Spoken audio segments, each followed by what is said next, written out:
यहाँ क्या कर रही हो?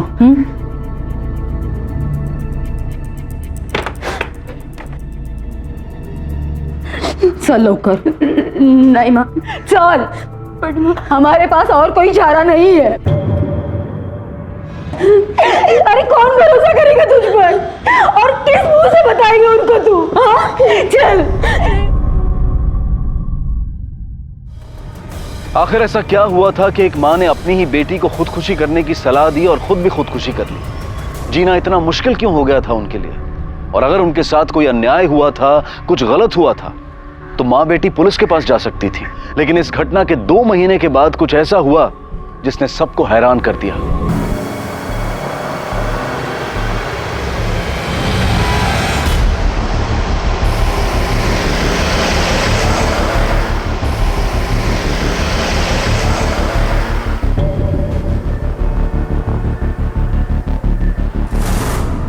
शिखा दी, जल्दी करो, इतनी सुबह हो गई, अभी तक आप उठे भी नहीं हो। जल्दी उठो, चलो फटाफट से जल्दी से उठ जाओ।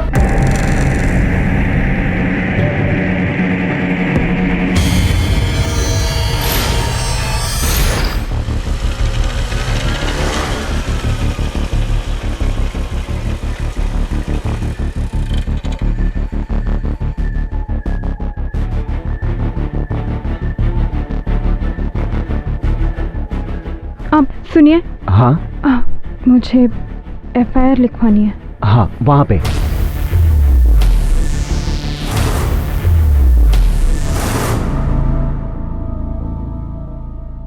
शिखा, जागे ग, उठ।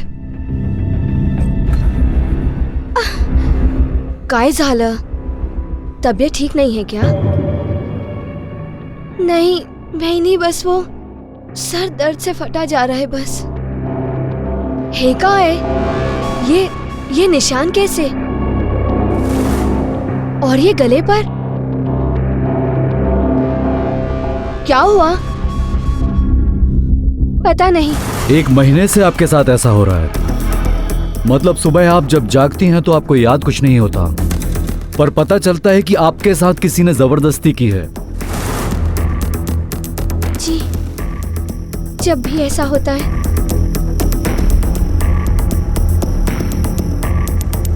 कमर के नीचे बहुत दर्द होता है। तो इतने दिन आप चुप क्यों रही? परिवार का कोई आपके साथ नहीं आया? इतने दिनों के बाद आप कंप्लेंट लिखवाने आई हैं? क्योंकि आज सुबह जब मैं उठी तो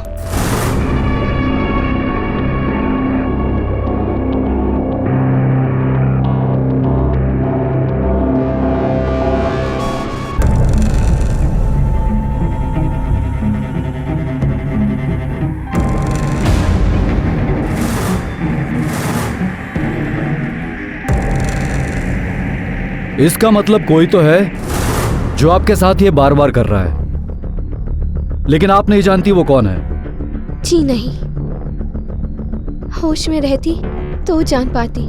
ससुराल में कोई है जिस पर आपको शक है? नहीं सर, कोई नहीं है। सब बहुत अच्छे लोग हैं। मुझे कुछ समझ नहीं आ रहा सर, मेरे साथ क्या हो रहा है। बस जब भी सुबह उठती हूँ सर बहुत भारी हुआ रहता है। सबसे पहले आपकी मेडिकल टेस्ट करवानी होगी। अजीब वाकया था। शिखा ने पुलिस के सामने शिकायत दर्ज करवाई थी कि उसके ससुराल में उस पर बलात्कार होता रहा है, लेकिन वो नहीं जानती कि वो कौन है और ना ही परिवार के किसी सदस्य पर उसे शक है। पुलिस को बहुत सावधानी बरतनी थी, क्योंकि हो सकता है कि विक्टिम झूठ बोल रही हो, किसी को फंसाने की कोशिश कर रही हो। पुलिस हर संभावना पर विचार कर रही थी। वो झूठ बोल रही थी या सच, ये तो मेडिकल जांच के बाद ही साफ होने वाला था। लेकिन अगर वो वाकई में विक्टिम है तो फिर कोई तो था जिसने बड़ी ही चालाकी से ये जाल बना था। लेकिन इस जुर्म का मकसद क्या था? सिर्फ अपनी भूख मिटाना या फिर विक्टिम से बदला लेना? इस रहस्य पर से पर्दा उठने में अभी काफी वक्त था। तहकीकात बहुत मुश्किल थी, लेकिन अगर जरा सी भी संभावना नजर आती कि शिखा के परिवार में ही कोई उसका शोषण कर रहा था तो उस तक पहुंचना जरूरी था।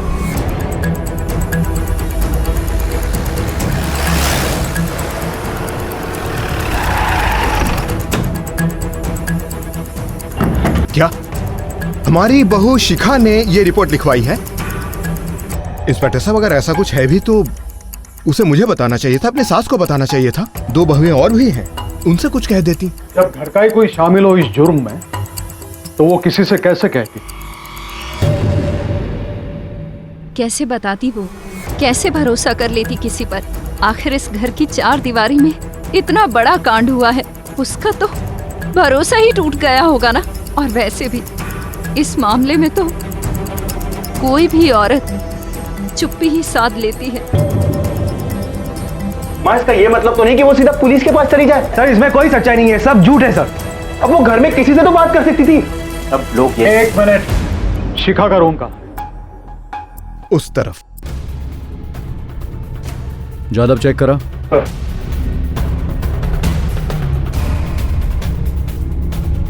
ये पिछले 2 महीनों में शिखा के व्यवहार में आपने कोई अजीब बात महसूस की? कोई चेंज? 1-2 बार मैं उसे चाय देने आई थी तो मुझे कुछ अजीब लगा। उसके हाथ पर और उसके गले पर नाखूनों के निशान थे। जब मैंने उससे पूछा तो शिखा ने कहा कि पता नहीं वैनी, और फिर... सर, कुछ तो मनगढ़ंत कहानियां बना रही है वो। कैसे मुमकिन है ये सब कुछ घर में करवाना? झूठ बोल रही है वो। क्यों झूठ बोलेगी वो? किसको फंसाने के लिए? हाँ, झूठ बोलने की तो कोई वजह नहीं है उसके पास। वो मन में आ रहा है वो बोले जा रही हो। ऐसे कैसे हो सकता है घर में हम सबके रहते हुए? इसका क्या मतलब है? इसमें हम सब शामिल हैं? बकवास करती हो। सर, वजह तो पता नहीं है, पर यह पक्का है कि शिखा झूठ बोल रही। भाभी क्यों किसी को फंसाना चाहेंगी? हम लोगों में आपस में कोई झगड़ा नहीं है, हम सब प्यार से रहते हैं। हाँ सर, भैया और भाभी का रिश्ता तो बहुत ही अच्छा है। बहुत प्यार करते हैं एक दूसरे से। मुझे तो ये समझ में नहीं आ रहा है कि भाभी ऐसा क्यों कर रही है। सर, मैं सच बोलूँ तो मुझे नहीं लगता कि भाभी के साथ ऐसा वैसा कुछ हुआ है, और अगर हुआ भी है तो कैसे, पता नहीं सर। हाँ इंस्पेक्टर साहब, और कितनी देर चलेगी ये पूछताछ? क्यों, डर लग रहा है? हमें किस बात का डर है? पता चल जाएगा। शिखा का पति कहाँ है? जी, मेरा बेटा इन दिनों पुणे में। पिछले दिनों उसका ट्रांसफर हुआ है। शनिवार और इतवार को आता है। उसे फोन करके बुला लीजिए और पुलिस स्टेशन आकर रिपोर्ट करने के लिए बोलिए। जी। ये केस बहुत ही अजीब है। शिखा का कहना है कि रात को उसके बेडरूम में कोई आता है, उसे रेप करता है, और उसे किसी पर शक नहीं है, ना ही उसके परिवार में किसी को देख के ऐसा लगता है कि उसमें से कोई हो सकता है। और एक बात साफ है कि बाहर से अंदर कोई नहीं आ सकता। सर, कहीं शिखा तो झूठ नहीं बोल रही? हो सकता है, पर क्यों? अजीब बात तो यह है, उस परिवार के किसी भी औरत को विश्वास नहीं हो रहा है कि शिखा झूठ बोल सकती है। अक्सर घरों में औरतों के बीच झगड़ा होता रहता है, पर यहां पर ऐसा कुछ नहीं दिखता है। ये शिखा के पति की क्या खबर? सर, वो ऑन द वे है, आ ही रहा होगा।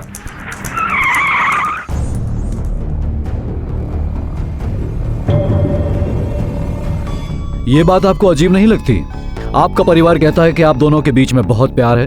पिछले 1 महीने में आपकी पत्नी ने आपसे कुछ नहीं कहा, ना ही आपने कुछ महसूस किया, क्योंकि 6-7 बार आपकी पत्नी के साथ आप ही के घर में जबरदस्ती हुई है। ये सब जानने के बाद मैं खुद शॉक्ड हूँ सर। मुझे लगता था कि शिखा मुझसे सब कुछ शेयर करती है, पर नहीं। कहीं ऐसा तो नहीं शिखा मानसिक रूप से? कैसी बातें कर रहे हैं सर? शिखा एक बहुत ही समझदार और सुलझी औरत है। वो मेरे परिवार की बहुत इज्जत करती है सर। इनफैक्ट मेरी फैमिली भी उसे बहुत चाहती है सर। मैं तो समझ नहीं पा रहा हूँ कि ये सब कुछ मेरे घर में हुआ। पर एक बात मैंने रियलाइज़ किया, यहाँ से ट्रांसफ़र होने के बाद जब भी मैं वापस आया हूँ पिछले 2 महीनों में, शिखा मुझे कुछ शांत शांत सी लगी। अब समझा, वो अंदर ही अंदर घुट रही थी, समझ ही नहीं पा रही थी कि ये सब मुझसे कहे भी तो कैसे कहे। मैं उससे मिल सकता हूँ सर? मेडिकल जांच के बाद।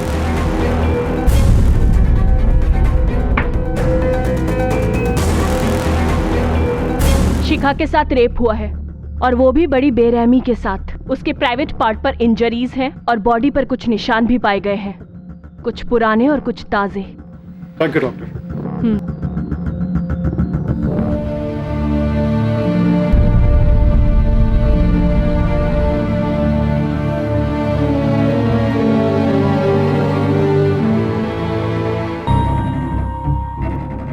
शिखा, संभालो अपने आप को। मैं हूं तुम्हारे साथ।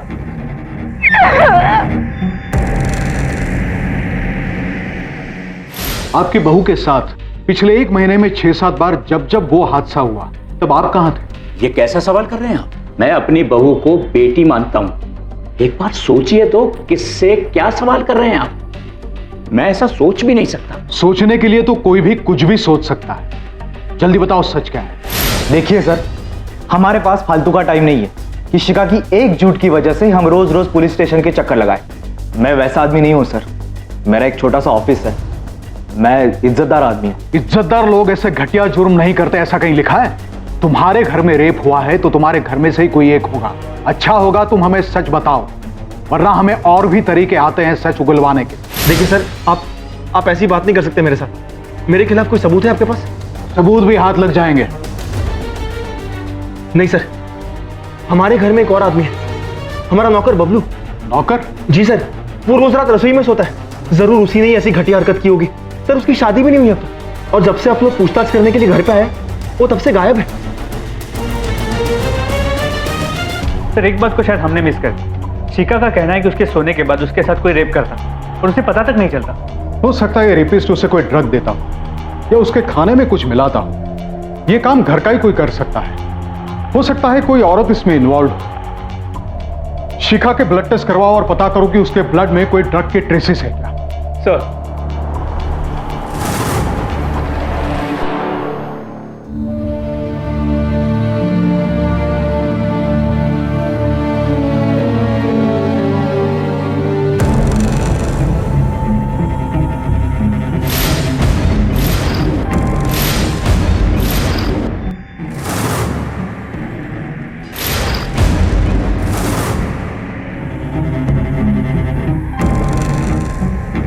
शिखा घबराओ मत, मैं हूं तुम्हारे साथ। चलो। भगवान जाने क्या हो रहा है, कोई अब तक घर क्यों नहीं आया? दीदी, आजकल तो पुलिस तो रेप केसेस में बहुत सख्ती से पेश आती है।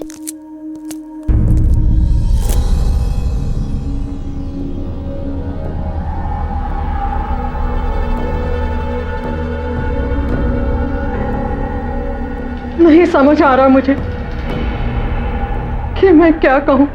हमदर्दी तो होनी चाहिए, पर मेरे दोनों बेटे और मेरा पति सबके सब तो पुलिस स्टेशन में। किसके लिए रो?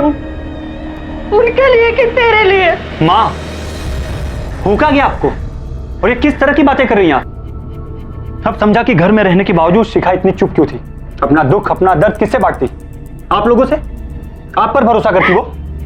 अरे इसका दुख तो दूर, आपको भैया, पापा और धर्म की पड़ी है। गुस्सा तो हमें भी आ रहा है, मेरे पति पे लांछन लगा है। भाभी प्लीज, शिखा ने किसी पर कोई लांछन नहीं लगाया। सुना आप सबने? अरे इस बेचारी को तो ये भी नहीं पता कि इसके साथ ये सब किसने किया। और आपको क्या लगता है, ये सब जानकर मुझे धक्का नहीं लगा?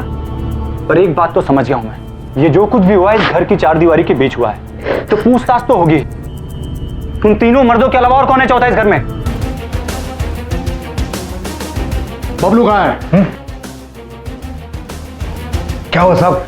वो तो काम पे होगा, और कहाँ जाएगा? काम पर नहीं आया इसलिए तो उसे ढूंढते आए यहाँ पर। साहब इधर तो आया नहीं वो, और बता के भी नहीं गया कि कहाँ जा रहा है। उछला यार, चौके तक सांगेल उठे तो। साहब क्या किया तुमने? साहब साहब बात तो सुनिए। अरे साहब, सच बताओ बबलू कहाँ है? झूठ बोलोगे तो तुम भी फंसोगे। रेप कैसे है ये? साहब राम कसम हम सच कह रहे, हमको कुछ नहीं पता साहब, कुछ नहीं जानते हम सब। नहीं जानते तुम? दादा साहब हम नहीं जानते, हमें कुछ नहीं पता साहब, हमने कुछ नहीं कहा। सब हम लोग सच बोल रहे। सब हमारा भरोसा कीजिए सब हमें सच में नहीं पता बबलू कहाँ है। बाबा, मैं तो कहता हूं कि आप कह दो विमल से कि वो अपने बीवी को लेकर कहीं और चला जाए। क्या हो जाएगा उससे? लोग यही कहेंगे कि हम ही लोग कहीं ना कहीं गड़बड़ हैं, गलत हैं, इसलिए हमने अपनी बहू को घर से निकाल दिया। पर बाबा, उन दोनों की वजह से थाने में पिटाई हुई हमारी। मैं तो अब उन दोनों की शक्ल एक मिनट बर्दाश्त नहीं कर सकता इस घर में। भैया ठीक कह रहे, निकाल दीजिए उन्हें घर से। धर्म, न शिखा कहीं जाएगी और न मैं। शिखा ने किसी का नाम नहीं लिया है और न ही किसी पर कोई आरोप लगाया है, लेकिन जिस तरह से तुम रिएक्ट कर रहे हो ना, ऐसा लगता है कि तुमने जरूर कुछ किया है। भैया दोबारा सी बात बोली ना, मेरा हाथ उठ जाएगा। धर्म नहीं बाबा, मुझे बोलने दीजिए। मैं क्या जानता नहीं क्या इनको? भैया को तो मैं एक फूटी आंख नहीं बहाता। ये जरूर भैया और भाभी की प्लानिंग होगी ताकि मुझे इस घर से बाहर निकाल सके। बदतमीज, तेरी इतनी जरूरत की मुझ पर इल्जाम लगाता है? क्या मतलब है तुम्हारा? हाँ, तुम लोग सही हो और हम गलत। देखो अपनी मनमानी मत करो, मैं कहता हूं। आप लोगों की चलेगी। बस मैं कहता हूं चुप हो जाओ तुम लोग। ये घर है, अखाड़ा नहीं। अपने अपने रूम्स में जाओ।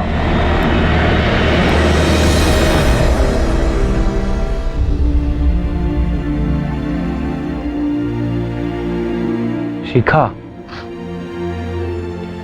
ये जो कुछ भी हो रहा है ना, इसमें तुम्हारी कोई गलती नहीं है। तुम्हें आराम की जरूरत है। चलो लेट जाओ। चलो।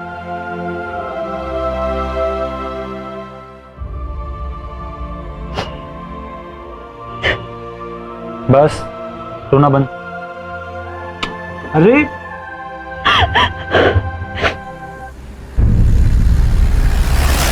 और बबलू भाई, बड़े दिनों बाद अपना पान बना दो। और बबलू, क्या हुआ साहब? यही सुने गए, थाने ले जाके सुनाओ। साहब थाना? मैंने क्या किया सर? बताता हूँ सब। साहब हमें खाए पीट रहे हो साहब।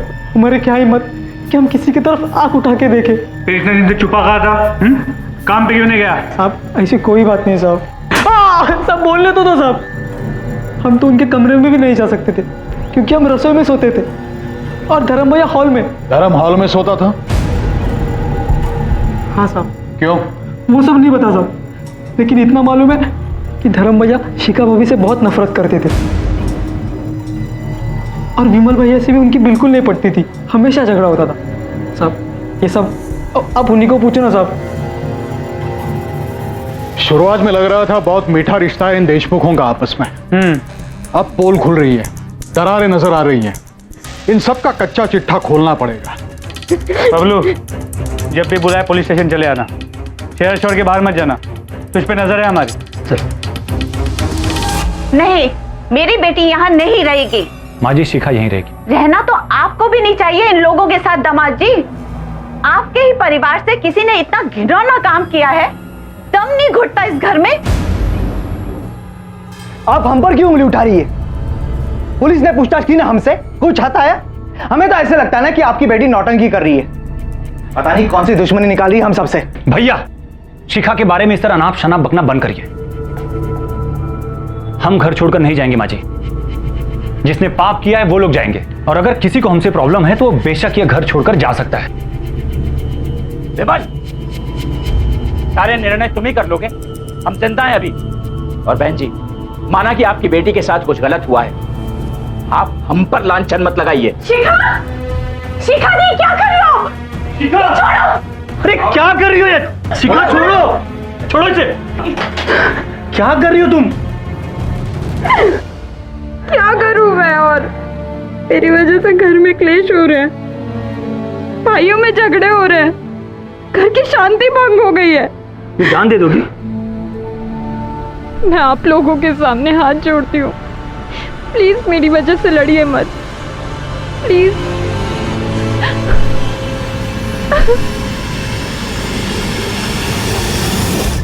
अच्छे लोग हैं साहब, झगड़े की बात कभी हमने उनके घर में सुनी ही नहीं।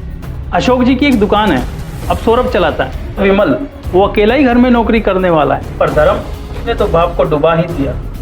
धर्म तो शुरू से ही ऐसा है, लड़कियों पे पैसे उड़ाना, अय्याशी करना, कॉलेज टाइम से उसका यही हाल है। ठीक है। हाँ, मेरे पति यहाँ बाहर ही सोते हैं, वो हम लोगों के बीच बनती नहीं है। पर ये सब आप लोग क्यों पूछ रहे हैं? आपकी भाभी पर रात के वक्त जो बलात्कार हुआ, एक बार नहीं कई बार हुआ, इससे एक सवाल उठता है कि उनके बेडरूम के सबसे करीब कौन है। हमें यह भी पता चला है कि आपके पति उनसे नफरत करते थे। हाँ, ये सब ठीक है, मगर मेरे पति ये सब नहीं कर सकते। कौन क्या क्या कर सकता है इसका अंदाजा नहीं है आपको।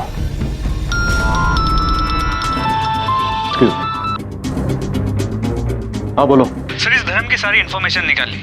कॉलेज के जमाने से अपने बाप के पैसे उड़ा रहा है, फिलहाल ये घर पे ही है, इसका धंधा ठप है। इसे धंधे में लगाने के लिए घर से और पैसे चाहिए थे, मगर विमल ने साफ इनकार कर दिया। सर, इस धर्म की वजह से घर में अभी काफी झगड़े भी हो रहे हैं। ठीक है, चल।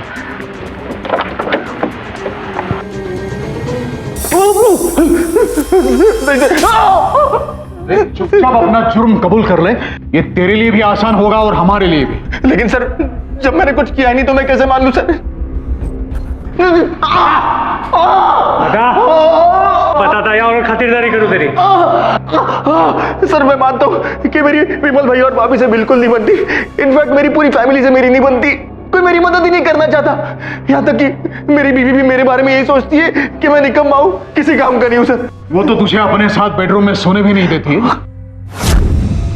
तुझे तो हॉल में से दिखता होगा ना भाभी के बेडरूम में क्या चल रहा है। सर मैं आपसे कह रहा हूँ ना, ये काम बबलू नहीं किया है। सर ये काम बबलू नहीं किया है, या फिर जरूर ये भैया और भाभी की प्लानिंग होगी ताकि वो मुझे हमेशा के लिए अपने रास्ते से हटा सके।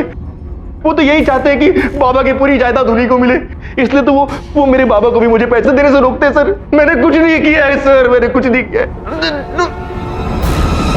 बबलू, शक के दायरे में सबसे पहला नंबर इसका है तो घर का नौकर, चेहरे से भी भोला भाला लगता है। इसकी नजर पड़ी वो शिखा पर, मौके का फायदा उठा लिया। सर मैंने इसकी पूरी हिस्ट्री भी चेक की, कई बार इसे नौकरी से निकाला गया, हालांकि पुराने मालिकों ने वजह बताने से इनकार कर दिया। और दूसरा सस्पेक्ट है ये धर्म, शक्ल से ही शातिर लगता है। इसके बारे में जो सुना बुरा ही सुना है, और इसके पास मोटिव भी है, क्योंकि विमल की वजह से इसे पैसा नहीं मिलता था। बदले की आग थी इसके दिल में। और बचे ये दोनों, बड़ा भाई सौरभ और बाप अशोक। इनके पास कोई मोटिव नहीं है। पर हर कोई इंसान सिर्फ व्हाइट या ब्लैक नहीं होता। हर इंसान की जिंदगी में कुछ ऐसे राज होते हैं जो उसके परिवार वाले भी नहीं जानते। हो सकता है इन दोनों की कुंडलियां हमें खोलनी पड़े। हो सकता है कोई गड़ा मुर्दा निकल आए। सर वैसे शक्ल से दोनों लगते सीधे साधे, लेकिन इस सौरभ के बारे में आस पड़ोस में कुछ खास अच्छा नहीं सुना।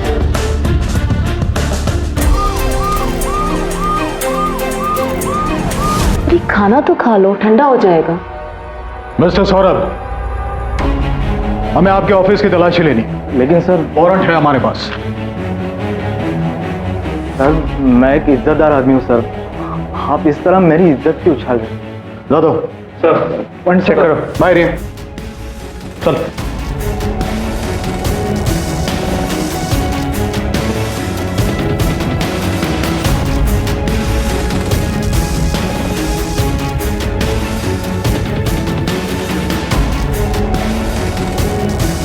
कहा जा दो कैमरा।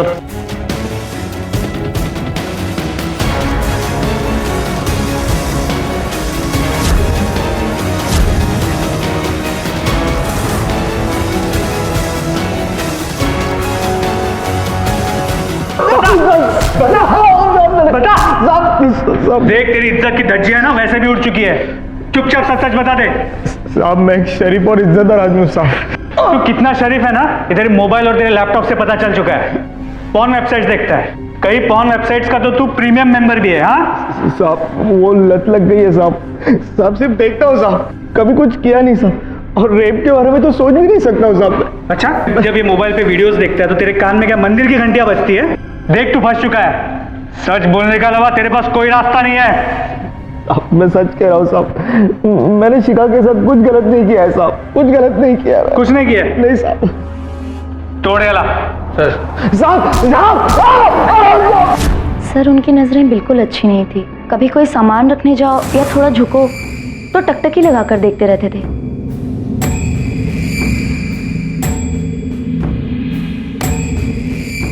हाँ सर, उन्हें वो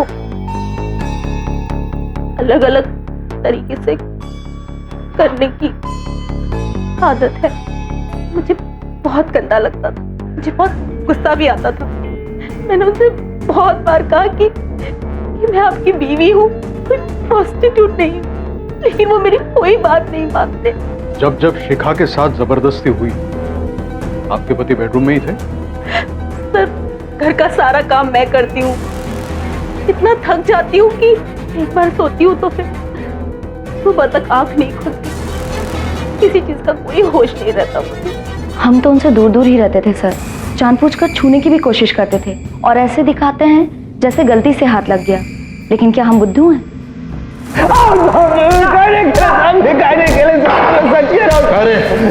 बोल लगा साहब मैंने कुछ नहीं किया है साहब।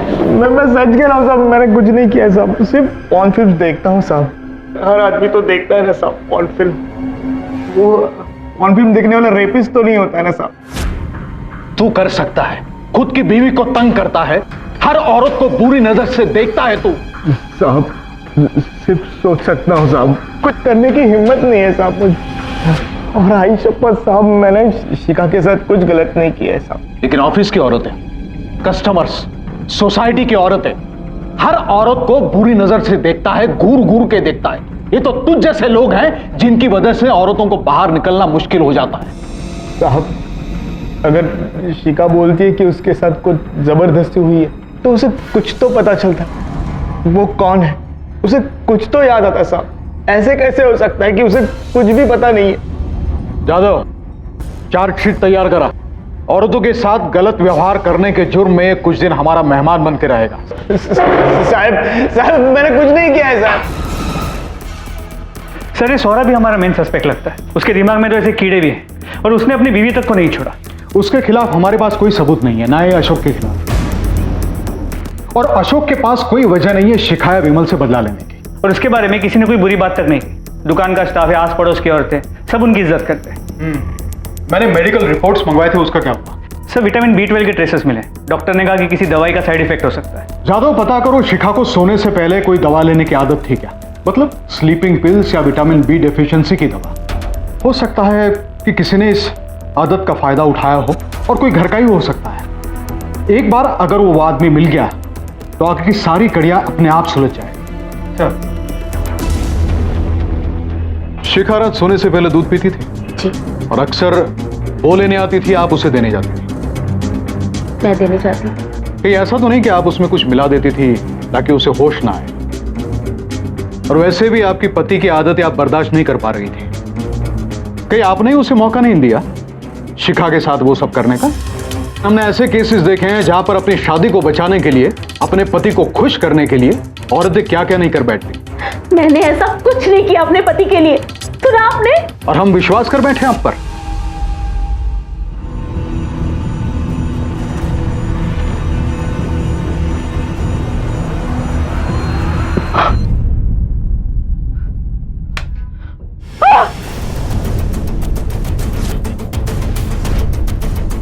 घर में फोर्स एंट्री की कोई निशानी नहीं है।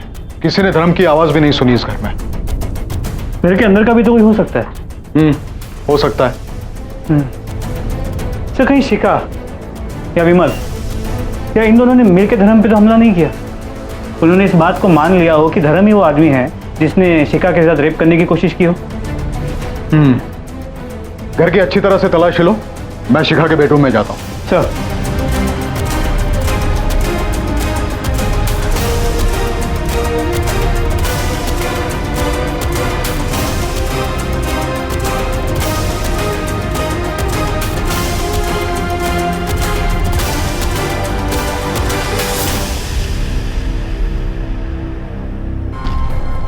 तुमने देखा था उसको जिसने तुम पर अटैक किया था?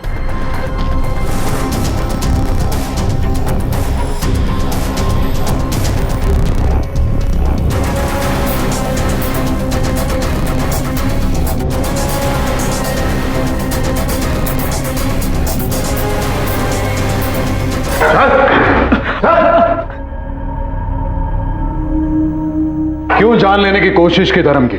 बहुत गुस्सा आया था साहब। धर्म भाई ने हम पर उंगली उठाई थी, हमने कुछ नहीं किया था साहब, फिर भी हमें बदनाम कर दिया।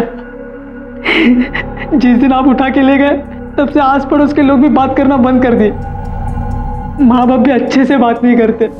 सबको यही लग रहा है कि हमने ही रेप कर दिया साहब। और हमने उनके घर से एक चम्मच तक नहीं चुराया। ईमानदारी से नौकरी करते थे, पगार लेते थे, घर में सबसे भाभी दीदी करके बात करते थे। पर उन्होंने क्या किया? हमारा नाम बदनाम कर दिया।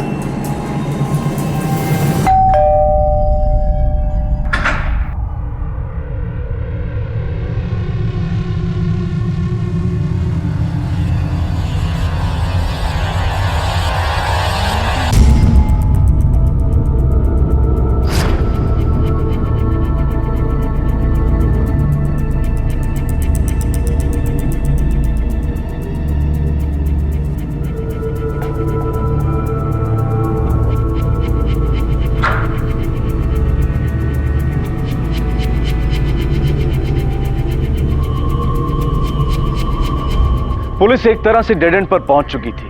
केस एक पहेली बनकर रह गया था। सस्पेक्ट्स कई थे लेकिन सबूत किसी के खिलाफ नहीं। पुलिस को लग रहा था कि या तो उनकी तहकीकात में कोई कमी रह गई है या फिर मुजरिम बेहद शातिर है, लेकिन इतने में पुलिस के हाथ एक ऐसा सबूत लगा जिसने इस केस का रुख ही बदल दिया, या फिर यूं कहिए कि इस केस को पूरी तरह से उलट पलट कर रख दिया।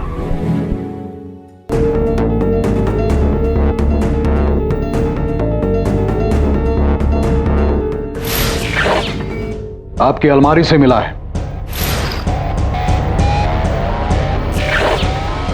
जिसके हमने फॉरेंसिक जांच करवाई, जिस पर आपके खून के निशान हैं, जिसका डीएनए आपके डीएनए से मिलता है, इस पर आपके फिंगरप्रिंट्स भी हैं। अब तो सच बोलिए। ये क्या कह रहे हैं आप? मैंने कुछ नहीं किया। झूठ बोल रही हैं आप अब भी यही चाहती है कि शक की सुई आपकी फैमिली पे रहे। आपकी वजह से आपके परिवार को कितनी मुसीबत हुई, जिल्लत सहनी पड़ी है। आपकी वजह से आपके पति को अपने ही परिवार से दुश्मनी करनी पड़ी। मैं किसी पर उंगली नहीं उठा रहा। ये जो कुछ भी हुआ है इस घर की चार दीवारी के बीच हुआ है। तुम तीनों मर्दों के अलावा और कौन है चौथा इस घर में?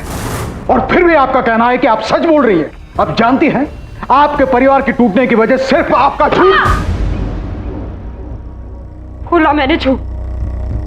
मुझ पे कोई रेप अटेम्प्ट नहीं हुआ, सब मैंने ही किया था।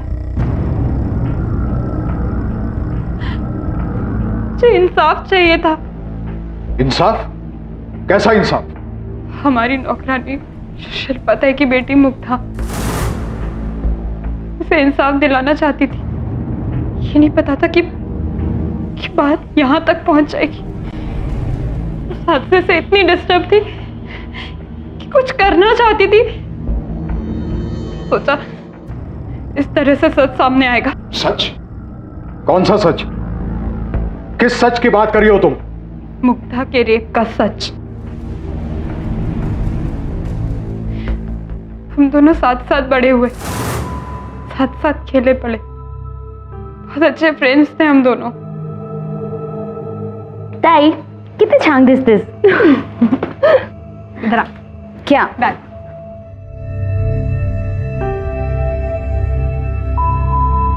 मुग्धा कितनी छान दिसते। मेरी छोटी बहन की शादी थी। मैं अपने ससुराल वालों के साथ मायके गई थी। मुग्धा हमारी मदद कर रही थी मेरी बहन को तैयार करवाने में। वाओ मुग्धा, कितनी सुंदर मेहंदी लगाई है रे, है ना? अरे बेटा, मेहंदी हुई या नहीं? हाँ बस हो गई। खाना तैयार है, सबको बुला लो। अच्छा मैं बुलाती हूँ। सबको मेहंदी लग चुकी थी। मेरे ससुराल वालों का रहने का इंतजाम ऊपर ही किया गया था। सारे जेंट्स पी रहे थे।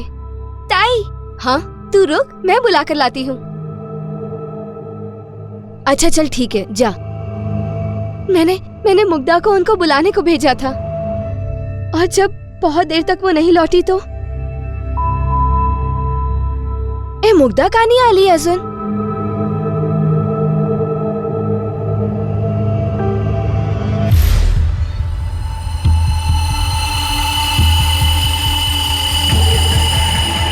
मुग्धा, ताई ताई ताई ताई मुग्धा,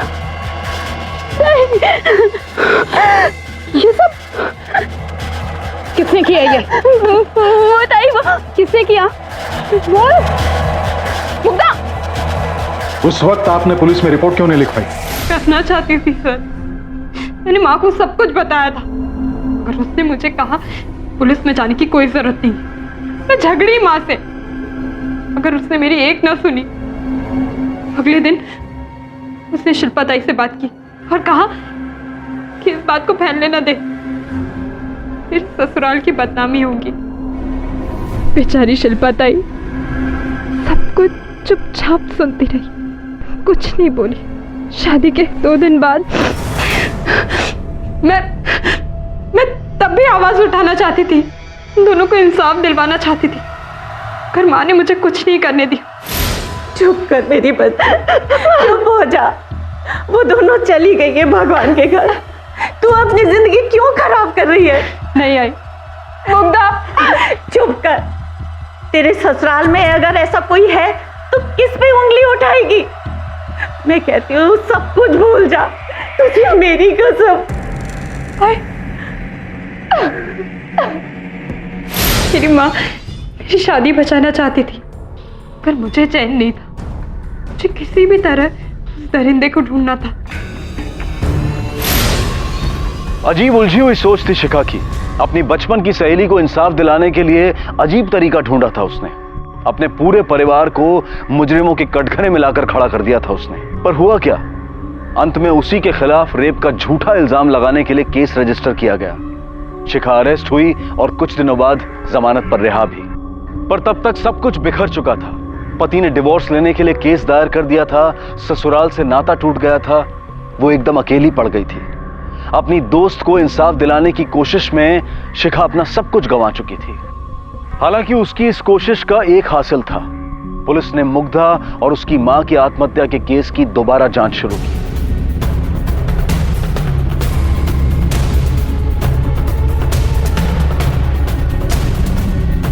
ये आपके पड़ोस में जो मुग्धा रहती थी उसके बारे में क्या जानती हैं आप? ये शिखा की बहन की मेहंदी में ये मुग्धा आई थी? मुग्धा थी ना मेहंदी में, बड़ी अच्छी लड़की थी, मेरे को याद है। मेहंदी वाली रात को मैंने उसे रोते हुए घर लौटते हुए देखा था। मुग्धा की माँ ने बताया था मेरे को उसकी बेटी के साथ क्या हुआ था।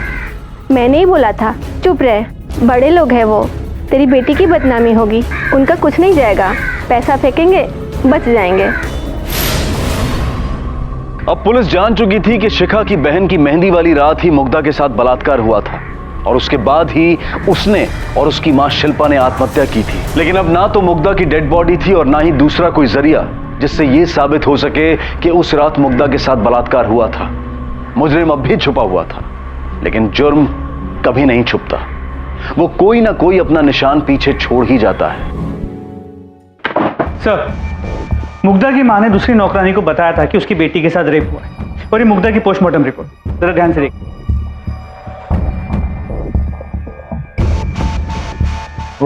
उससे तो यूरिनरी ट्रैक्ट इन्फेक्शन हुआ। जी सर, और ये इन्फेक्शन कंटेजियस, ये एक सेक्सुअली ट्रांसमिटेड डिजीज जो रेपिस्ट को भी हुआ हो। पता नहीं भाभी की वजह से कैसे दिन देखने पड़ेंगे। अब हम उनकी शादी में गए, उसमें हमारी क्या गलती? वहां रेप हो डकैती हो, उससे हमें क्या? पता नहीं हमारा क्यों चेकअप करवा रहे हैं। बिल्कुल सही कह रहे हो तुम, जल्दी पता चल जाएगा।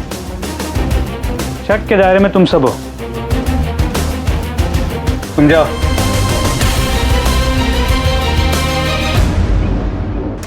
सर, अशोक जी, सौरभ, धर्म या विमल, चारों में से किसी को ये इन्फेक्शन नहीं है। लगता है शिखा को कोई गलतफहमी हुई। सर,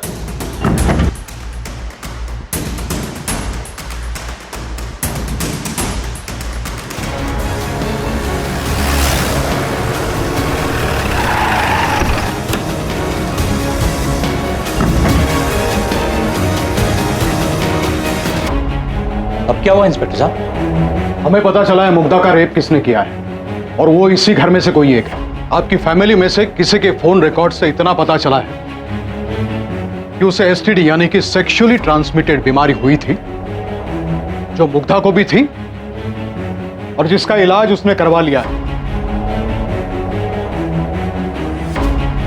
जो विमल, सही कह रहा हूं ना? जी सर, वो इंसान मैं ही हूं। मुझसे गलती हुई। ये जो कुछ भी हुआ ना सर, शराब के नशे में हुआ।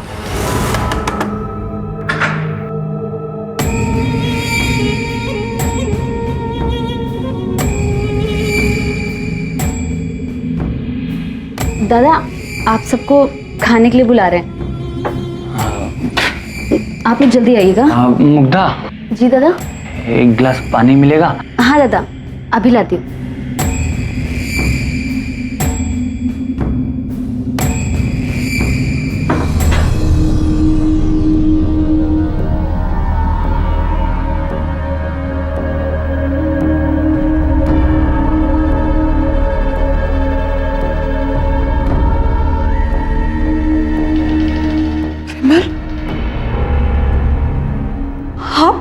शिखा, आई एम सॉरी शिखा।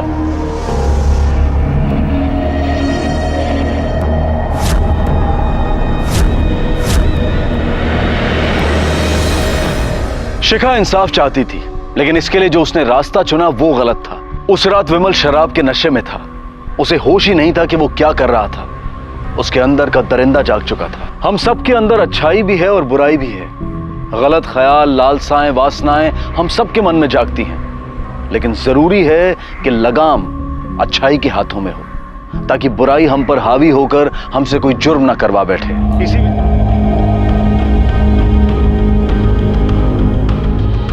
आधा किलो टमाटर।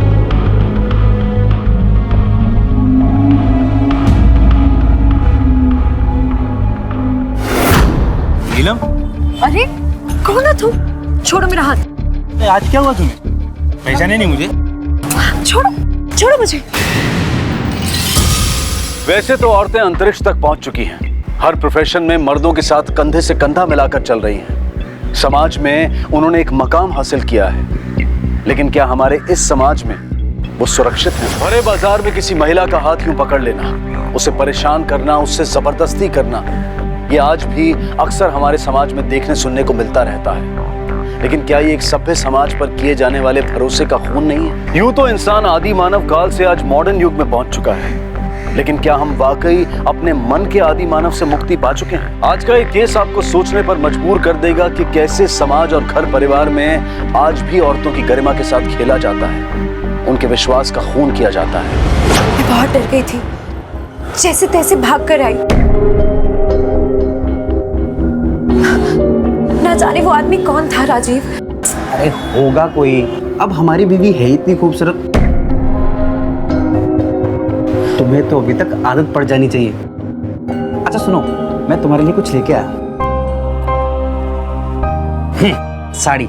एक और साड़ी? हाँ हाँ बाबा, लो इसे पहनो, तुम्हारा मूड भी बदल जाएगा। अरे तुम पे जचेगी, लो पकड़ो, जाओ पहन के दिखाओ। ठीक है।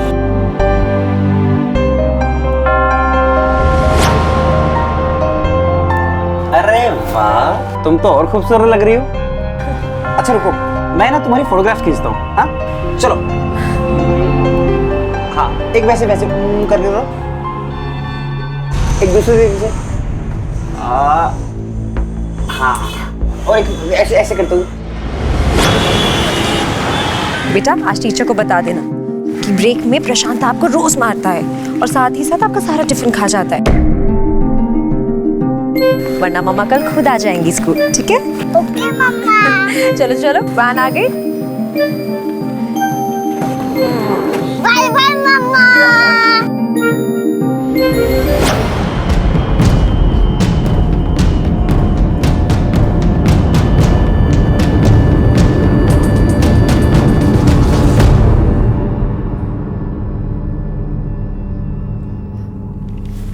ओह थैंक यू।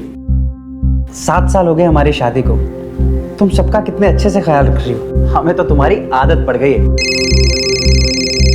अरे लखनऊ से चाचा जी का फोन है। हेलो, हाँ प्रणाम चाचा जी। एक मिनट, अम्मा चाचा जी का फोन है। घर पे सब कैसे? जी हाँ, ये माँ आ गई, कीजिए बात। जरूर शिल्पा की शादी के लिए कुछ कह रहे होंगे। हाँ जी।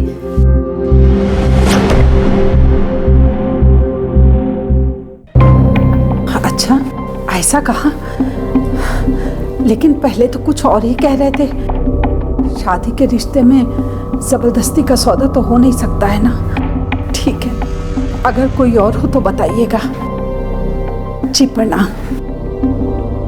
क्या कहा चाचा जी ने? लड़के वाले कह रहे थे कि कुछ और वक्त चाहिए, शायद अगले महीने तक जवाब देंगे। उन्होंने जवाब दे दिया माँ, और उनका जवाब यही है कि भाभी जी, एक तो आपकी बेटी बदसूरत, ऊपर से आपके पास उसको देने के लिए कुछ है भी नहीं। यही जवाब था ना माँ?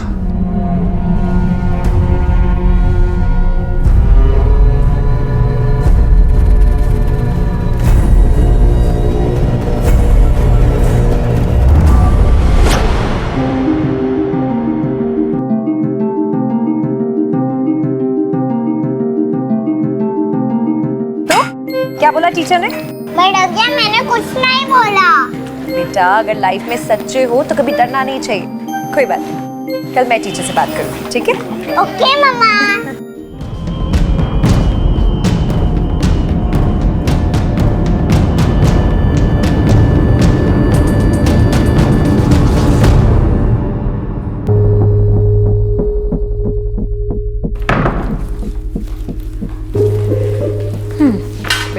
अब जाके हाथ धो लो, हम अभी खाना लगाते हैं।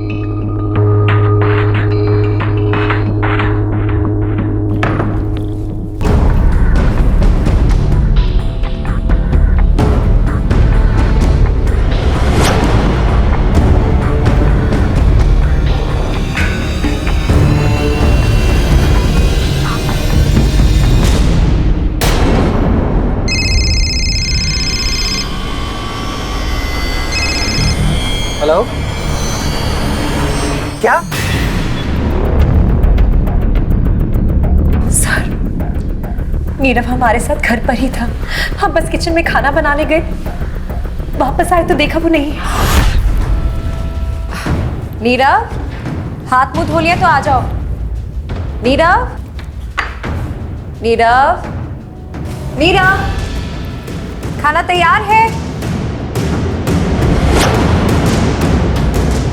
नीरव, नीरव, नीरव। इससे पहले कभी ऐसा हुआ है?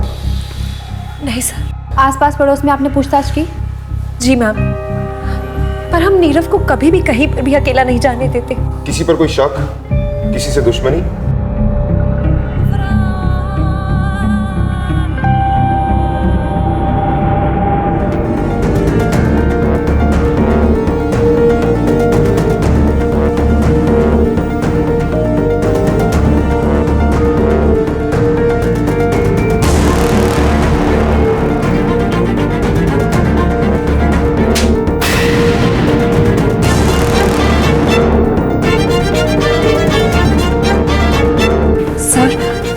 वही आदमी है जो कई दिनों से हमारा पीछा कर रहा है। कौन है यार? पहचानती हैं आप उसे? नहीं सर, लेकिन हाँ, ये हमसे ऐसे बात कर रहा था जिसे हमें बहुत अच्छे से जानता हो। तो आज क्या हुआ तुम्हें? पहचाने नहीं मुझे? अब मजाक मत करो। और आप इसे पहचानते हैं? नहीं सर। लेकिन आप ये तो जानते हैं कि एक आदमी आपकी बीवी को परेशान कर रहा था? जी हाँ सर। ये पता होने के बावजूद भी कि एक आदमी आपकी बीवी को परेशान कर रहा है, आपने पुलिस स्टेशन में कंप्लेंट क्यों नहीं की? क्या बताएं सर, हमारी बीवी है इतनी खूबसूरत, हर आने जाने वाला देखता है। अब किस किस से लड़ते झगड़ते फिरेंगे सर? और आपको तो हालात मालूम ही है, इसलिए इतना सीरियसली नहीं लिया सर। उस टाइम घर में कौन कौन था? क्या आप लोग इसे पहचानते हैं? जब नीरव गायब हुआ तब आप कहाँ थी? जी इंस्पेक्टर साहब, हम मंदिर गए हुए थे। और आप? सर, हम अपने ऑफिस में थे। जब हम वापस आए तो नीलम नीरव को ढूंढ रही थी। कहाँ काम करती हैं आप? जी, एडवोकेट प्रमोद अग्रवाल के यहाँ पर। ठीक है।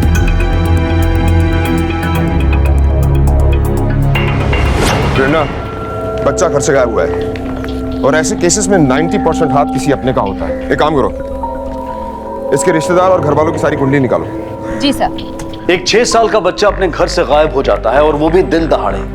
ये वाकई में चौंका देने वाली बात है, दिल दहला देने वाली बात है। लेकिन ये भी उस भरोसे पर एक बड़ा सवाल खड़ा करता है कि क्या हमारे बच्चे स्कूल, मोहल्लों और यहाँ तक कि अपने घर में भी सुरक्षित हैं? क्या नीलम को सरेआम छेड़ने वाला ही उसके बच्चे के गायब होने के पीछे था या फिर कोई और इसका जिम्मेदार था? बहरहाल किसी भी माता पिता के लिए उनके बच्चे के गुम हो जाने की खबर किसी तूफान से कम नहीं होती।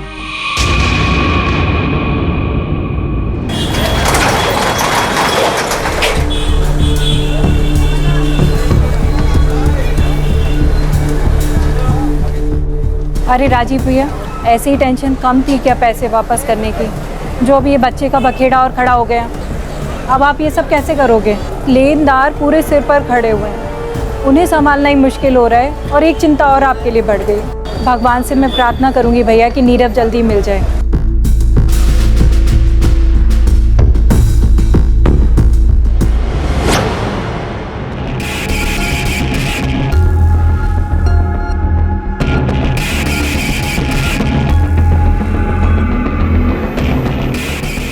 बच्चा वापस चाहिए तो 10 लाख का इंतजाम करो। सर, राजीव के घर वालों की कुंडली निकाल ली है। बाप कमल गुप्ता इलेक्ट्रिसिटी डिपार्टमेंट में सीनियर ऑफिसर था, महीने का पेंशन आता है। विधवा माँ सावित्री डायबिटिक पेशेंट है। सर, राजीव की एक बड़ी बहन है शिल्पा, जिसकी अभी तक शादी नहीं हुई है। और राजीव की एक मोबाइल रिपेयरिंग की दुकान है और उनका यहाँ पर कोई भी नज़दीकी रिश्तेदार नहीं है।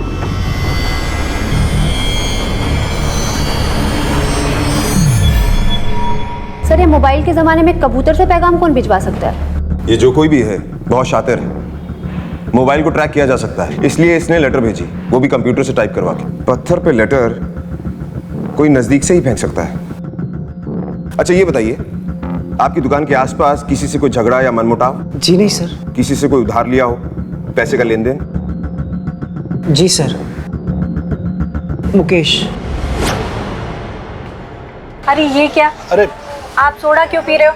खाना खाने का टाइम है, अब खाना खाओ, लो गरम गरम खाना है। मुकेश, जी मैं ही हूँ। चलो हमारे साथ, तुम्हारे खिलाफ वारंट है। अरे लेकिन इन्होंने क्या किया है? वो सब पुलिस स्टेशन में पता चल जाएगा, ले चलो इसे। अरे अरे मैडम, लेकिन रुकिए मैडम, इन्होंने किया क्या है? चल सच सच बता, राजीव के साथ तेरा क्या हिसाब बाकी है? सर 7 साल पहले मैंने उसे 5 लाख रुपए उधार दिए थे उसकी शादी के लिए, लेकिन उसने बहुत टुकड़ों में मेरी रकम वापस की है सर, वो भी 2 लाख। क्या भैया राजीव कुमार जी, ऐसे टुकड़ों में पैसे लेने पड़ेंगे आपसे या कभी एक साथ भी देंगे? दे तो रहे हैं भैया। कहाँ दे रहे हो यार? कभी 200 कभी 500। 2 लाख रुपए तो दे दिए हैं ना, 3 लाख रुपए भी दे देंगे, आप भरोसा रखिए। 3 लाख रुपए अभी भी उससे लेना बाकी है और मैंने ब्याज नहीं लिया सर उससे। इसलिए तूने उसके बच्चे को उठा लिया? सर कैसी बातें कर रहे हैं आप? मैं भला उसके बच्चे को क्यों उठाऊंगा? बल्कि इस हाल में तो मैंने उससे अपने पैसे वापस मांगने भी बंद कर दिए थे। चल अब ये बता कि 17 तारीख की शाम को तू कहाँ था? 17 तारीख को मैं मेरी दुकान पे ही था सर। आप चाहें तो मेरी पत्नी से पूछ सकते हैं सर, सरिता से। सर मुकेश की वाइफ सरिता ने कंफर्म किया है कि वो उस दिन दुकान में ही था और मोबाइल की लोकेशन भी वहीं की है। सर घर और दुकान सब जगह पता कर लिया है, कहीं भी कंप्यूटर या प्रिंटर नहीं मिला सर।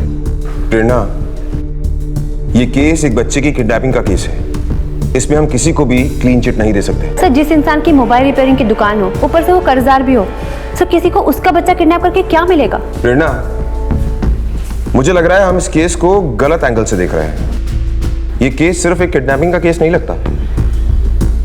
वो स्केच वाले का कुछ पता चला? नहीं सर।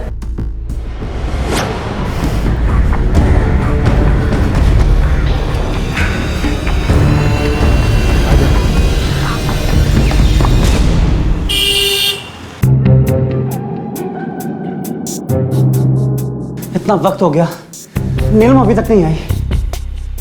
अरे अंधा हो गया तो उसकी सुंदरता के पीछे, उसका चाल चलन भी ठीक से नहीं देख पाया। अरे भाग गई होगी किसी के साथ। बस करो माँ, नीलम के बारे में ऐसी बातें करते हुए आपको शर्म नहीं आती?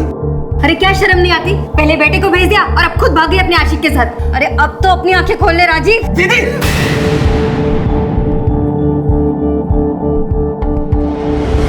शुरुआती कार्रवाई में तो पुलिस को यह सिर्फ किडनैपिंग का केस लग रहा था, लेकिन नीलम के गायब होने से कई और सवाल पैदा हो गए थे। आखिर कहां थी नीलम? क्यों शिल्पा का यह मानना है कि नीलम का कोई एक्स्ट्रा मैरिटल अफेयर हो सकता है? और अगर ऐसा है तो क्यों नीलम ने अपने पति के भरोसे का खून किया? और अगर ऐसा नहीं है तो क्या है इस घटना के पीछे छुपी सच्चाई? पुलिस इन कड़ियों को जोड़ने में लगी हुई थी। पहले तो बच्चा गायब था और अब मां भी गायब है। देखिए ये केस सिर्फ सिंपल किडनैपिंग का नहीं। अब एक बात बताइए, आप पति पत्नी में सब कुछ ठीक था? देखिए अगर आप अपने बच्चे और बीवी को सही सलामत वापस पाना चाहते हैं तो सब कुछ खुलकर बताइए। जी हाँ सर, सब ठीक ही था। ठीक है, आप जा सकते हैं, हम कुछ करते हैं। Thank you. प्रेरणा, या तो पत्नी की सुंदरता ने इसकी आंखों पर पट्टी बांध रखी है या फिर ये हमसे कुछ छुपा रहा है। पता करो इसकी शादीशुदा जिंदगी कैसी थी। सर जब से नीलम का रिश्ता आया था तब से उतावला हुए जा रहा था। अम्मा, अम्मा, अम्मा, क्या ये लड़की सच में मुझसे शादी करने के लिए तैयार है? हाँ बेटा। कितनी खूबसूरत है, मैं भी शादी के लिए तैयार हूँ। दीदी तुम भी देखो ना। अरे हाँ, ये तो बहुत अच्छी है ना? वाह राजीव, तुम्हारी तो लॉटरी लग गई है। मैडम जब राजीव की शादी हुई तब बहुत खुश था वो। देखा तेरे भाई की किस्मत कितनी जबरदस्त है ना? बिल्कुल हीरोइन के जैसी। बिल्कुल। हाँ भैया, सच में बहुत सुंदर है। मुकेश सुनना यार, मुझे कुछ पैसे उधार चाहिए थे, 5 लाख रुपए। मैं तेरी भाभी के लिए कोई कमी नहीं छोड़ना चाहता यार। 5 लाख रुपए भैया? भैया आपके घर में आपकी बहन बिन पे आई बैठी हुई है और आप उधारी लेकर इससे शादी करने जा रहे हैं? अरे भाभी, नीलम जैसी लड़की ने मुझसे शादी के लिए हाँ बोल दिया है, इससे बड़ी बात और क्या होगी। मुकेश तू मुझे पैसे दे देना, मैं टाइम पे सूद समेत सब लौटा दूंगा। 7 साल हो गए मैडम, 3 लाख रुपए अभी भी बाकी है, पैसे वापस नहीं दिए उसने। कितनी बार समझाया था कि अपनी चादर देख के पैर पसार, पर नहीं, बेतहाशा खर्चा किए जा रहा था। आओ भैया, ले आओ आराम से संभाल के। हाँ ये अंदर बस बेडरूम में लगा दो, जाओ। हाँ अरे ये क्या है? अम्मा नया टीवी है। तेरा दिमाग तो खराब नहीं हो गया? अभी कुछ दिन पहले तू नई वॉशिंग मशीन, नया फ्रिज लेके आया, फिर इस टीवी की क्या जरूरत थी? पुराना टीवी है ना। अरे अम्मा, मेरी नीलम क्या ये डब्बा टीवी देखेगी? नहीं माँ, नीलम के लिए तो सब चीज नई होनी चाहिए। अरे कुछ तो बचाना सीख, सबका सब उसी पे लुटा देगा क्या? बहन की शादी के लिए कुछ नहीं बचाना तुझे? बड़ी धूमधाम से शादी हुई थी राजीव की।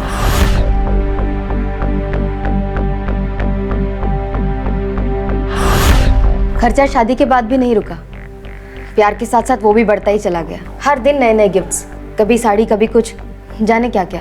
नीलम जी, ये तुम्हारे लिए। साड़ी? हाँ हाँ, तुम्हारा फेवरेट कलर है ना। अंधा हो गया था वो प्यार में। अंधा क्यों? अब अंधा ही तो बोलेंगे ना मैम। उसे समझ में ही नहीं आ रहा था कि नीलम जितनी सुंदर लड़की कभी भी हमारे भाई जैसे नॉर्मल दिखने वाले आदमी के साथ खुश नहीं रह सकती। नीलम का अफेयर था मैम। अफेयर? तुम जानते हो उसका अफेयर किसके साथ चल रहा था, या फिर कभी देखा उसे किसी के साथ? देखा तो नहीं, पर हमको पूरा विश्वास है। शादी को 7 साल हुए। राजीव अपनी पत्नी से अंधा प्यार करता है। उसे खुश रखने के लिए उसे तोहफे भी देता था। क्या ये प्यार प्यार था? इन्फिनिटी कॉम्प्लेक्स भी हो सकता है। सर, राजीव को पता था कि आते जाते लोग नीलम पर लाइन मारते हैं, और एक आदमी तो उसका पीछा भी कर रहा था। हो सकता है अपनी हीन भावना का शिकार होके उसने पहले बच्चे को गायब कर दिया, फिर उसने बीवी को गायब कर दिया। सर, ये भी हो सकता है कि नीलम शायद अपनी शादीशुदा जिंदगी से खुश ना हो, कहीं उसका बाहर अफेयर चल रहा हो, और ये सब किडनैपिंग का ड्रामा करके उसने पहले बच्चे को गायब कर दिया, और हमें वो झूठा स्केच थमा के खुद गायब हो गई। इन दोनों ही सूरत में राजीव को ना दोबारा फिरौती का कॉल आने वाला है और ना ही लेटर। प्रेरणा, नीलम की सारी डिटेल्स चेक करो, किससे बात करती थी, किससे मिलती थी, सब कुछ। सब। ये जो राजीव का घर है, उसकी जो बीवी है, उसके बारे में कुछ जानती हैं? मैडम, पति पत्नी के बीच प्यार तो बहुत था, पर लोगों को हैरानी होती थी कि इतना साधारण दिखने वाले आदमी को इतनी खूबसूरत बीवी कैसे मिल गई। किस्मती थी, तभी तो लंगूर के मुंह में अंगूर आ गई। मैडम, नीलम का प्यार तो सिर्फ दिखावा था। राजीव ही उसके प्यार में अंधा था। क्यों? मार्केट में देखा था उस दिन एक आदमी के साथ लिपटे हुए। यही था वो आदमी? हाँ, यही था मैडम। आप जानती हैं इसे? नहीं, पहली बार देखा था मार्केट में उसे। ठीक है, थैंक यू। सर, अगर नीलम का इस आदमी के साथ चक्कर होता तो वो हमें ये स्केच बनवाकर खुद क्यों देती? इस केस में कुछ भी सही नहीं बैठ रहा है। सर, मैडम नीलम की कॉल डिटेल आ गई। नीलम के मोबाइल पे लास्ट कॉल किसी संदीप सिंह के नंबर से आया था, और पिछले कई महीनों से लगातार बात हो रही है। संदीप। प्रेरणा, इस संदीप को बुलाओ। सर, संदीप का फोन नॉट रीचेबल आ रहा है। इत्तेफाक की बात यह है कि उसका फोन तब से बंद है जब से नीलम गायब है। इस संदीप का एड्रेस निकलवाओ। सर।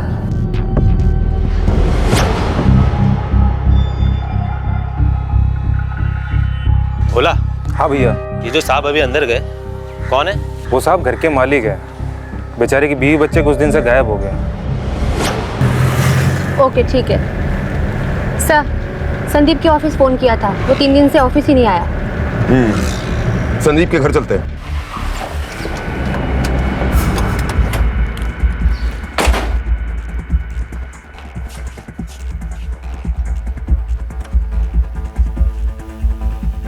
अरे सुनो। जी साहब। संदीप कुमार यहीं रहता है ना? हाँ जी, यहीं रहते हैं। आखिरी बार कब देखा उसे? 2-3 दिन पहले देखा था। ठीक है, जाओ। प्रेरणा, ताला तोड़वाओ। जी सर।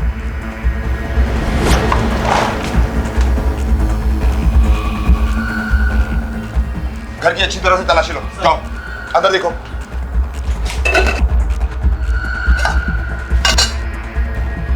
सर, लगता है घर कुछ दिनों से बंद पड़ा है। एक काम करो, संदीप कुमार की लास्ट मोबाइल लोकेशन निकालो और राजीव को दोबारा पुलिस स्टेशन बुलाओ। सर। चलो।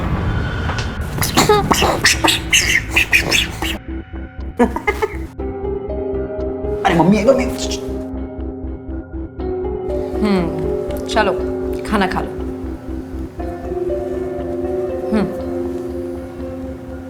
क्या हुआ? नहीं, मैं पापा के ही हाथ से खाऊंगा। अरे वाह। अच्छा ठीक है बाबा, पापा के हाथ से खा लेना, लेकिन खा लेना। ओके।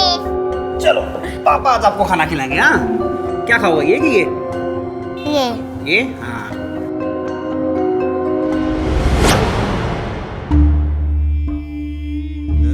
राजीव, रोटी?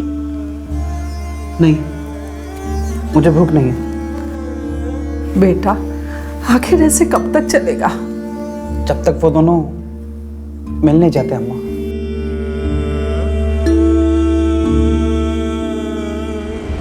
जी सर, नीलम और संदीप कॉलेज फ्रेंड्स थे और संदीप उससे प्यार करता था, पर नीलम ने हमसे शादी कर ली।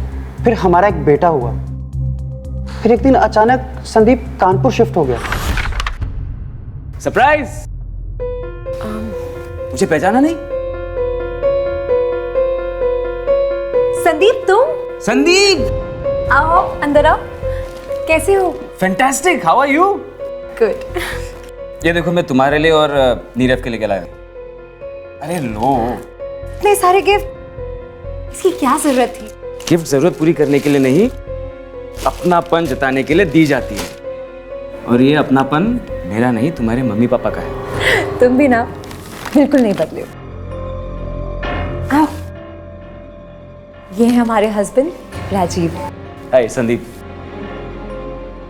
हम जानते थे कि वो सारे गिफ्ट्स खुद संदीप दे रहा है, पर हम कुछ नहीं बोले। हाँ संदीप, उन दिनों की बात ही कुछ अलग थी और तुम ना बिल्कुल नहीं बदले हो। हाँ।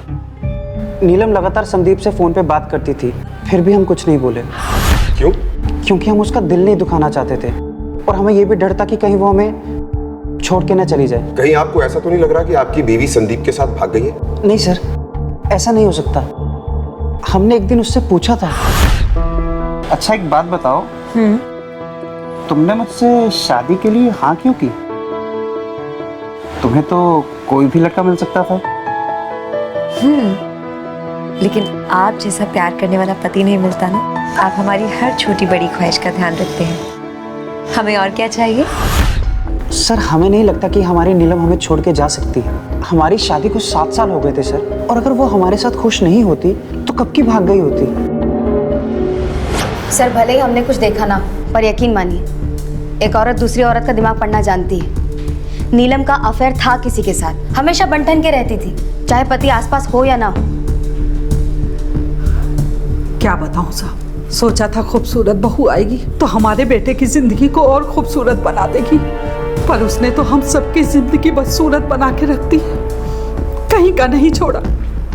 बेटा परेशान है, पोता गायब है, पड़ोसियों के सामने मुंह दिखाने लायक नहीं छोड़ा उस उल्टा ने। साहब, आप ये केस बंद कर दीजिए, हमें ऐसी बहू नहीं चाहिए। घर की बहू के मिसिंग होने पर सास का यह कहना कि केस बंद कर दीजिए, हमें हमारी बहू नहीं चाहिए। ननद शिल्पा का यकीन से यह मानना कि नीलम का कोई एक्स्ट्रा मैरिटल अफेयर था, ये सारी बातें इस तरफ इशारा कर रही थी कि नीलम अपने बच्चे को लेकर संदीप के साथ भाग गई है। सवाल कई थे। क्या नीलम इस बेमेल शादी से खुश नहीं थी? क्या नीलम ने इनके भरोसे को तोड़ा था, या फिर नीलम का इस परिवार पर से भरोसा उठ गया था? सर, लगता है नीलम के बारे में कोई भी अच्छी राय नहीं रखता था। सास और नंदन तो छोड़िए, पड़ोसी भी नहीं। ऐसा लगता है कि नीलम की खूबसूरती उसी के लिए ही जहर बन गई। हेलो, ठीक है सर, संदीप के लास्ट कॉल की लोकेशन मिल गई है।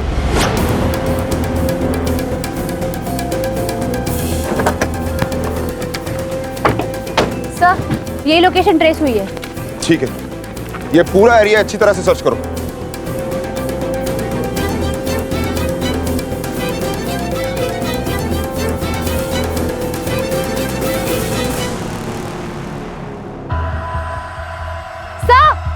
सर यहाँ आइए।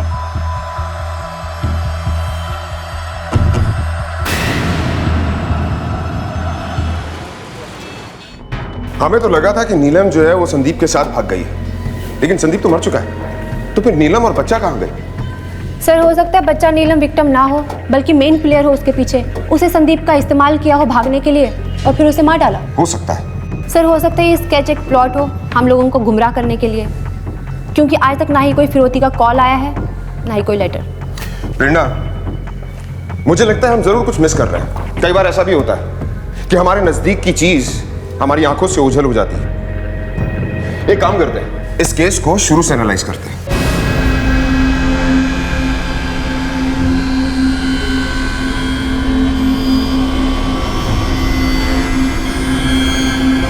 राजीव, राजीव, राजीव, ये देखो बाहर कोई फेंक कर गया। क्या? पता नहीं, देखो। बच्चा वापस चाहिए तो कल तक 10 लाख का इंतजाम करो। पैसे कब और कहाँ लाने हैं उसके लिए फोन का इंतजार करो। हेलो मैडम, स्केच वाला आदमी यही है, नीलम के घर के आसपास। गुड, नजर रखो उस पर। सर, स्केच वाला आदमी मिल गया।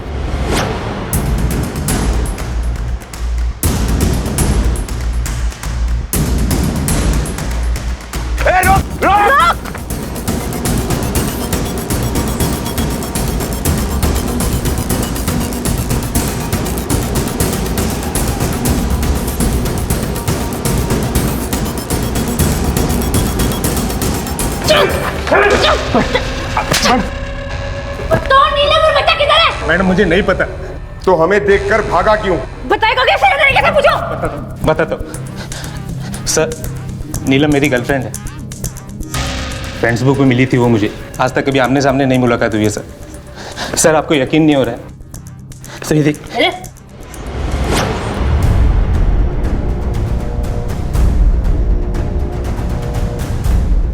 सही बोल रहा था।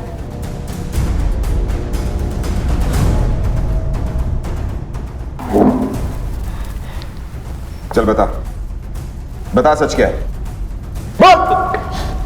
सर उस दिन वो मुझे अचानक मार्केट में दिखी। मुझे ऐसा लगा कि वो नीलम है। नीलम? अरे कौन है तुम? छोड़ो मेरा हाथ। मुझे गुस्सा तो बहुत आया। गर्लफ्रेंड थी मेरी, पर वो ऐसा बिहेव कर रही थी कि जैसे कि वो मुझे पहचानती नहीं है। मुझसे प्यार मोहब्बत वाली बातें, वीडियो मैसेज करने के बाद भी वो मुझे पहचानने से इनकार कर रही थी सर। उस दिन तो मैं उसे जाने दिया, पर उसका पीछा करना शुरू किया सर, ताकि ये पता लगा सकूं कि वो मेरे साथ ऐसा क्यों कर रही। दोबारा मिलेगी तो मैं उसे समझाऊंगा कि मैं उसे कितना प्यार करता हूँ। बस उसके आसपास लगा रहा। मैं उसे शादी करना चाहता था। इसी बीच में उसे पैसों की भी ज़रूरत पड़ी। मैंने उसे पैसे भी दिए, लेकिन जब भी वो मेरे सामने से गुजरती तो मुझे अनदेखा कर देती, जैसे कि मुझे जानती नहीं। बस रहा नहीं गया सर, और मैंने उसे पकड़ कर दिया। उसका ऐसा करने के पीछे पता नहीं क्या रीज़न था सर। अब ये केस सिर्फ किडनैपिंग और मर्डर का नहीं रह गया था, इंटरनेट फ्रॉड और साइबर क्राइम का भी बन गया था। नीलम, एक शादीशुदा औरत, किसी की पत्नी, किसी की माँ, उसका अपने वीडियोस और फोटोज किसी गैर मर्द को भेजना और फिर उससे पैसे लेना, इन सब बातों पर इतनी आसानी से भरोसा नहीं किया जा सकता था। लेकिन सच्चाई कुछ ऐसी ही थी। ये फोटोज और वीडियोस शायद घर के बेडरूम में क्लिक किए गए। ऐसा लग रहा है जैसे किसी और ने क्लिक किया है। लेकिन सवाल ये है कि क्या ये सब कुछ नीलम खुद कर रही थी, या फिर उसे पता ही नहीं था कि इनका कोई गलत फायदा उठा रहा है। प्रेरणा, उस आईपी एड्रेस का पता चला जिस पर चैट हो रही थी? सर आईटी डिपार्टमेंट को कॉल किया था, थोड़ी देर में पता चल जाएगा। पता नहीं कैसा होगा हमारा पोता। सिर्फ 7 लाख का इंतजाम हो पाया है। कोई भी मदद नहीं कर रहा। कोई भी दुकान के बदले पैसे देने को तैयार ही नहीं।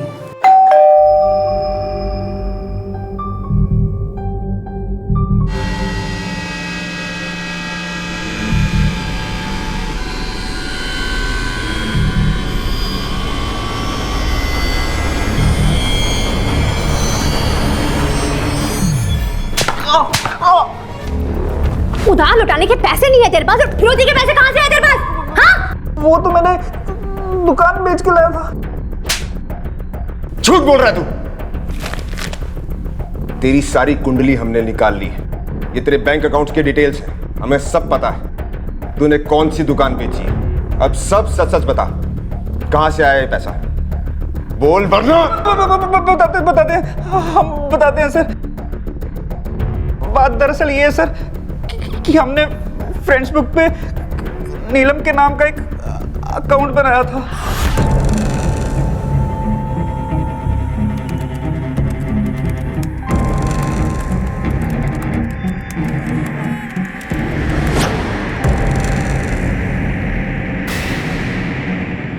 तू तो नीलम से प्यार करता था, फिर ये सब क्यों किया?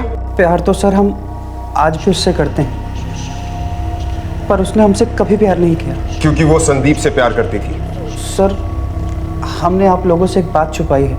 दरअसल हमें 8 महीने पहले ही मालूम हो गया था कि संदीप और नीलम का अफेयर चल रहा है, जब उसका फ़ोन ख़राब हुआ था।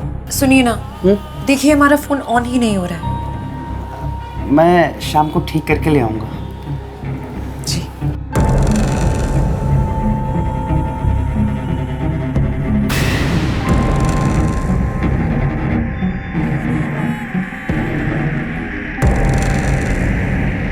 भले ही नीलम ने हमें नहीं बताया, पर हम जानते थे कि संदीप और नीलम फिर से।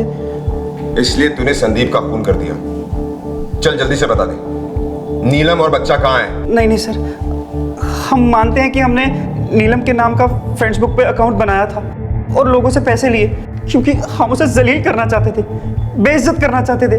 पर अपने बच्चे और बीवी को हम किडनैप नहीं कर सकते सर, और किसी के खून के बारे में तो हम सोच ही नहीं सकते सर। इस पर साइबर क्राइम का केस डालो।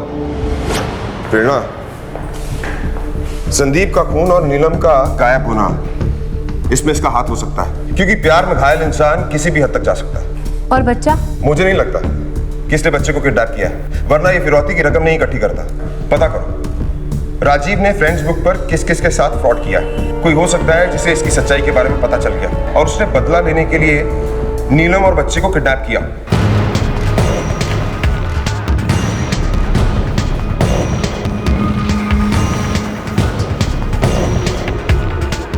जी सर। मिस्टर प्रमोद। सर वो अंदर है। मिस्टर प्रमोद, नीलम गुप्ता आपके यहाँ काम करती है? कौन नीलम गुप्ता? ध्यान से देखिए, नीलम गुप्ता आपकी फ्रेंड्स बुक फ्रेंड। बहुत सारी बातें की हैं आपने इसके साथ, अब कुछ याद आया? सर मैं मानता हूँ कि मेरी फ्रेंड लिस्ट में है, मैंने उससे बात भी किया है, बट मैं शादीशुदा हूँ सर, मेरा कोई अफेयर नहीं। ये जस्ट एक टाइम पास है और कुछ नहीं। Time pass? As a friend किसी को ऐड करना, उसके साथ चैटिंग करना और उसके बाद पैसे ट्रांसफर करना, इसे आप टाइम पास कहते हैं? सर उसे कुछ अर्जेंट में पैसे चाहिए थे और मेरी दोस्त भी तो है। आप नीलम गुप्ता को जानते भी हैं? जी नहीं। आपकी असिस्टेंट शिल्पा उसकी भाभी है, नीलम गुप्ता। अच्छा ये बताइए, शिल्पा आपका लैपटॉप एक्सेस करती है? जी।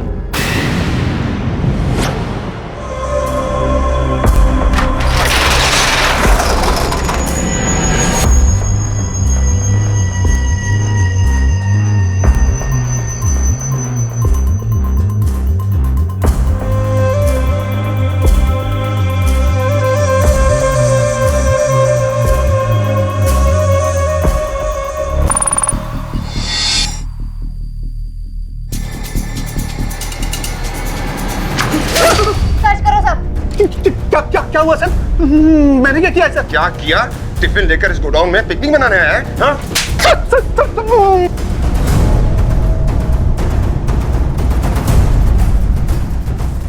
सर, बच्चा इधर है। चल।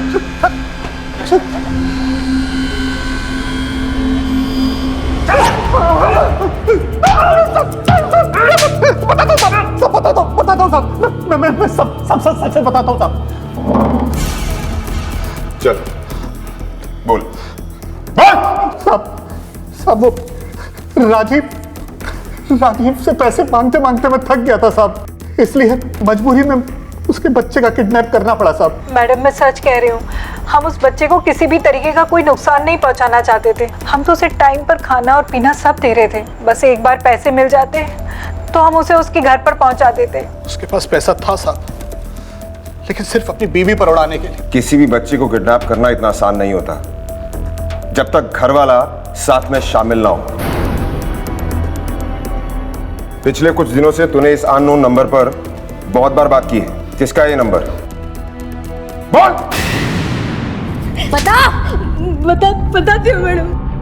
प्लान के हिसाब से जब नीलम नीरव को लेकर घर पहुंची तो हम भी उसके पीछे पीछे घर में गए थे। बेटा अब जाके हाथ धो लो, हम अभी खाना लगाते।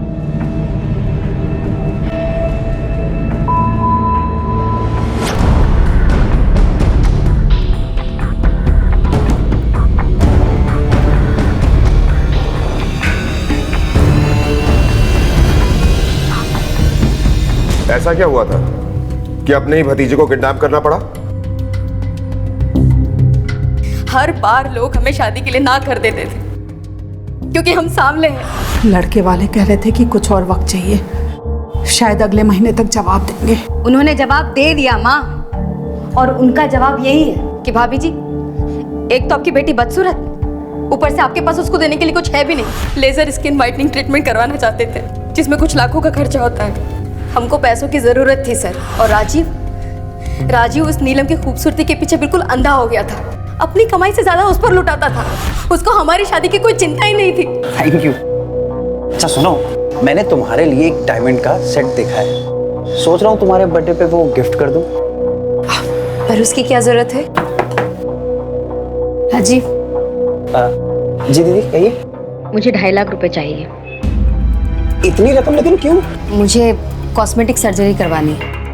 मैंने सुना है कि उससे रंग गोरा हो जाता है। तुम तो जानती हो कि कितना खर्चा हो रहा है, और अभी तक मुझ पे शादी का कर्ज भी बाकी है। रोज उसके लिए कोई ना कोई बहाना बना रहा हूँ। दीदी मेरे पास इतने पैसे नहीं है। राजीव से हमें पैसों की कोई उम्मीद नहीं थी। फिर एक दिन ऑफिस में उस दिन हमें नीलम की असलियत के बारे में पता चल गया, और ये भी पता चला कि उसके पास पैसे हैं। इसलिए हमने नीरव की किडनैपिंग का प्लान बनाया। मुकेश को अपने पैसे वापस चाहिए थे, इसलिए हमने उसे भी इस प्लान में शामिल कर लिया। और नीलम को कहाँ गायब किया? नीलम को गायब करने में हमारा कोई हाथ नहीं है।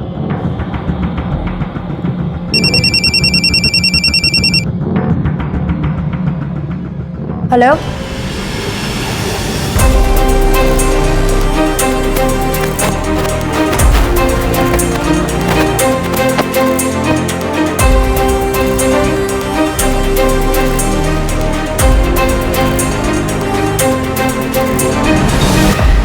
बॉडी को पानी से बाहर निकालो।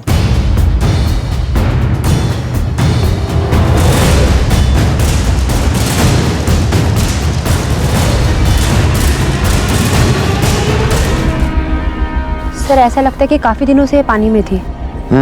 इसके माथे पर वैसा ही घाव है जैसा संदीप के माथे पर था। सर, पोस्टमार्टम की रिपोर्ट के हिसाब से नीलम की मौत संदीप की मौत के कुछ घंटे बाद हुई है।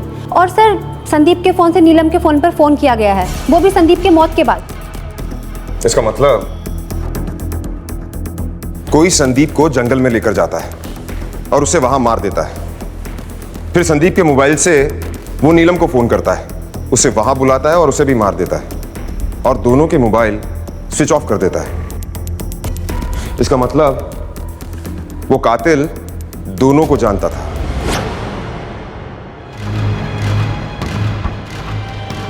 पता नहीं इस घर को किसकी नजर लग गई और क्या क्या होना बाकी है। इस घर की अच्छी तरह से तलाशी लो, एक एक कोना छान मारो। जाओ। आप लोग यहाँ? अभी सब पता चल जाएगा।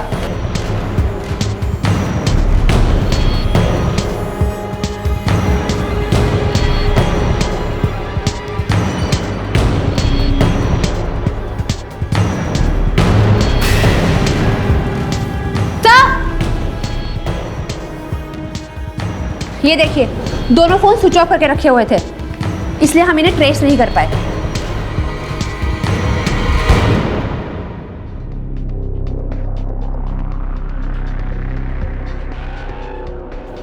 देख, सारे सबूत तेरे खिलाफ हैं।